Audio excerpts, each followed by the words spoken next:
கருப்பை வீக்கத்தை குறைக்கக்கூடிய பானங்கள் அதை பத்தி தான் நம்ம இன்னைக்கு பார்க்க போறோம். கருப்பை வீக்கம் அப்படிங்கிறது எந்த வயதுல வரும் அப்படின்னு கேட்டிங்கன்னா, எந்த வயதுல வேணாலும் வரதுக்கு வாய்ப்பு இருக்கு. ஆனா காரணங்கள் மாறும். வயதுக்கு தகுந்தாற்போல் காரணங்கள் மாறும். இப்ப 40 வயதுக்கு கீழே கருப்பை வீக்கம் வருதுன்னு வச்சுக்கோங்களேன்.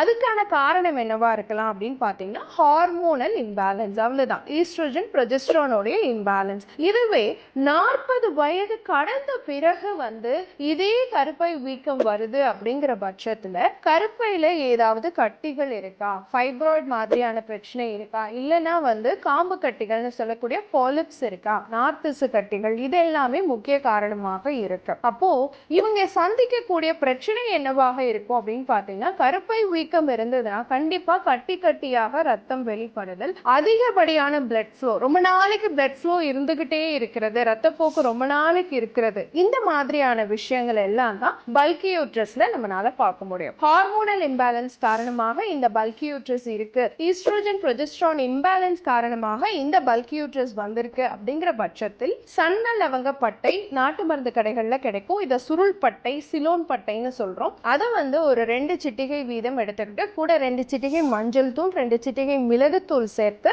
தண்ணி சேர்த்து நல்லா கொதிக்க வச்சு வடிகட்டி கொஞ்சம் ரூம் டெம்பரேச்சர் ஆறின பிறகு தேன் கலந்து எடுத்துக்கலாம். அப்படியே குடிக்கும் பொழுது பனங்கற்கண்டோ அல்லது பனங்கற்பட்டியோ சேர்த்து எடுத்துக்கலாம். இந்த பானத்தை நீங்க காலையில ஒரு தடவை சாப்பிட்ட பிறகு இரவு ஒரு தடவை சாப்பிட்ட பிறகு எடுத்துக்கிட்டே வரலாம். அப்படி எடுக்கும் பொழுது படிப்படியா உங்க கருப்பையோடைய வீக்கம் குறையறதுக்கான வாய்ப்பு இருக்கு. ஏன்னா இந்த 3 பொருட்களுக்குமே கருப்பையோடைய உள்சுவர் தடிமனை குறைக்கக்கூடியதாக இருக்கு, வீக்கத்தை குறைக்கக்கூடியதாக இருக்கு, நோய் தொற்று கிருமிகளை குறைக்கக்கூடியதாக இருக்கு. ஏன்னா இது எல்லாத்துக்குமே ஆன்டி மைக்ரோபியல் ப்ராப்பர்ட்டி இருக்கு. அதனால ஈஸியா கருப்பை வீக்கம் குறையறதுக்கான சான்சஸ் இருக்கு.